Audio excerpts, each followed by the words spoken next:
करा ना. ओ ताई ताई ताई जास्त नका बोलू. ज्या कामासाठी आलाय ते तरी काम करा ना आधी. तर जरा थांबा ना 5 मिनिटं. 5 मिनिटं थांबा ना. विदाउट माईक बोला, विदाउट माईक. त्यांना त्यांच्या लेकरांची काळजी आहे राव. बातमी होईल दुसरीच. ते रडायला लागतात, कसं समजून बोलतो ते त्यांना. बातमी दुसरीच होईल इथं. पुरंदरचं विमानतळ जे होऊ पाहते त्या पुरंदरच्या विमानतळ इथं होऊ नये म्हणून स्थानिक शेतकऱ्यानं तिथं विरोध दर्शवलेला आहे.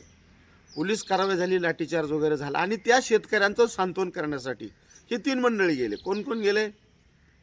उबाटाचे नेते, विरोधी पक्ष नेते माननीय अंबादास दानवे साहेब गेले, सचिन आहेर साहेब गेले आणि उबाटाची ही छकुली गेली. काय परिस्थिती राहिली? तुम्ही त्यांचं सांत्वन करत असताना उबाटाचा सगळा सावळा गोंधळच तुम्ही बाहेर काढून टाकला. आता कोण कोणाला बांबू लावते हा महाराष्ट्रानं बघण्याचा विषय झालेला आहे. काय परिस्थिती निर्माण करून ठेवली तुम्ही? इतकी थिल्लरपणाची तुमची भाषा एका विरोधी पक्ष नेत्याला. टपोरी मुलाच्या तोंडाला सुद्धा शोभणार नाही, त्याच्याही कल्पनेच्या पलीकडची तुम्ही टपोरी भाषा वापरताय सर्वसामान्य शेतकरी मायबाप जनतेसमोर आणि तुम्ही त्यांचं सांत्वन करायला जाताय म्हणे. असलं कसलं तुमचं सांत्वन? तुम्ही तुमच्या पक्षाच्या एका त्याची तुम्ही इज्जत करू शकत नाहीत, सचिन आहेरची इज्जत करू शकत नाहीत, अंबादास दानवेंची तुम्ही इज्जत करू शकत नाहीत, तरी तुम्ही म्हणतात की मी महाराष्ट्राचा या समाजातला नेता आहे म्हणून. ही किती उबाटाची, किती मूर्खपणाची ही परिस्थिती निर्माण झालेली आहे.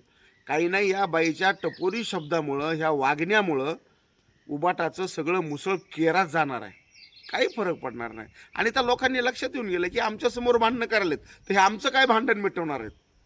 जर तिथल्या शेतकऱ्यांसाठी मावेजाचा प्रश्न असेल, पोलिसांच्या कारवाईचा प्रश्न असेल किंवा त्यांची काय भूमिका आहे ते समजून घेऊन सत्ताधारी असतील किंवा विरोधक असतील याचा मधला दुवा कसा काढता येईल याच्यासाठी तुमचे बैल हाकानं तिथं गाड्या घेऊन चाललात आणि एकमेकाच्याच अंगावर चाललात, एकमेकाच्याच बोकांडीवर चाललात, एकमेकाला चारतुरं बोलायलात, तर ह्याला काय म्हणायचं? ह्याला उवाटा म्हणायचं का?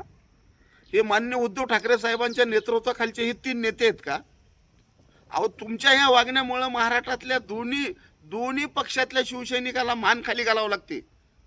दोन्ही शिवसैनिकाला, म्हणजे उद्धव ठाकरे साहेबांचे शिवसैनिक असतील, शिंदे साहेबांचे शिवसैनिक असतील. हा असला शिवसैनिक कधीच नव्हता. 2.5 वर्षात यायचं आणि माननीय बाळासाहेब ठाकरेंना पाहिजे तसं बोलायचं. असला शिवसैनिक तुम्ही बोखंडीवर घेऊन फिरणार आहात का? किती वाटोळं करणार आहात तुम्ही? आणखी शेतकऱ्यांच्या प्रश्नासाठी तुम्ही गेलात, ते प्रश्नच बोला.